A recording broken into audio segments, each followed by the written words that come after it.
Good morning, students. Today we will be learning about definition of price elasticity of demand. I'm sure that this term price elasticity is not very familiar, but we certainly know about demand. Now let's go back to the demand curve. Okay, the demand curve is sloping downwards. Okay, this is what we call as D. We label the x-axis as quantity and we label the y-axis as price. We know that the demand curve is always sloping downwards. Why is it sloping downwards? Because when this is price, this is quantity. When the price falls, the quantity will tend to increase.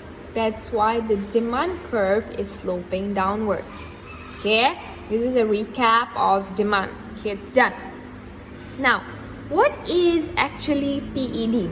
PED, we want to know how basically PED is price elasticity of demand. So we would like to know how elastic, how much the demand can move with changes in price. Okay, now let's see. What is PED? PED is the responsiveness of quantity demanded, or how much quantity demanded changes given a change in the price of a good or service. Now let's see. The first one is definition of PED. Okay, now let's again draw a big demand curve. This is the demand, this is your quantity, this is your price. Okay, now let's assume that the price of a petrol is $7 per liter. At $7, people are buying, for example, 1,000 liters. Okay, now somehow the government has decided to increase the price to $10. Okay, when the price increased to $10, people are now demanding 800 liters. Okay, we can see over here that the increase in price is much more than the increase in the quantity demanded, right? So PED is basically we want to see how much it affects the demand if the price has changed. That's why in the definition it says the responsiveness of quantity demanded, how much quantity demanded will change because there is a change in the price of the goods. Now let's go to the key points. The key points: negative sign. A negative value indicates the inverse relationship between price and quantity demanded. However, the negative sign is ignored.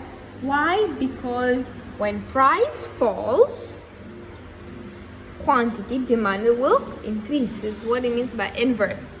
Now you will have to memorize the formula on how to calculate PED. PED is the percentage change in quantity demanded divided by percentage change in price. This formula you will have to remember.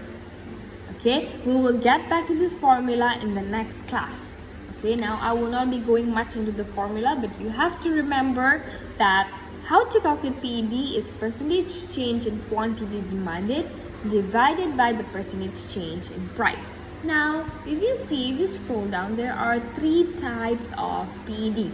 The first one is price elastic. The second one is price inelastic.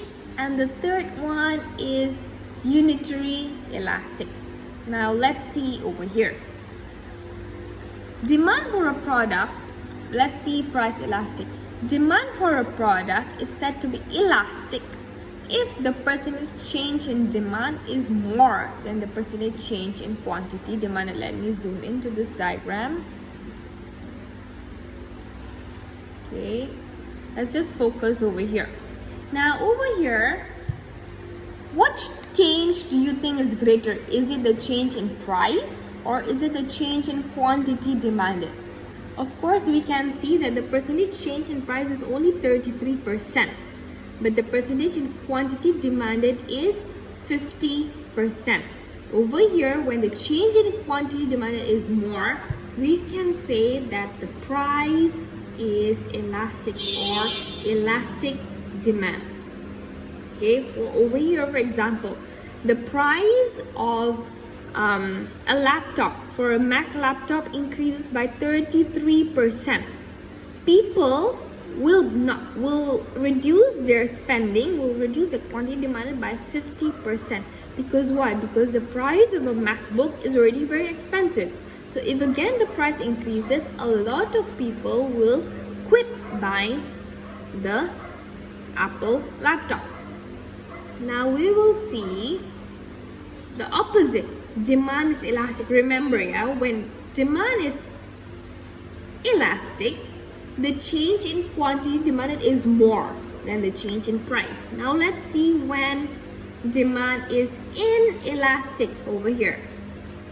When demand is inelastic, the percentage change in price is more than the percentage change in quantity demanded. Let's read the definition.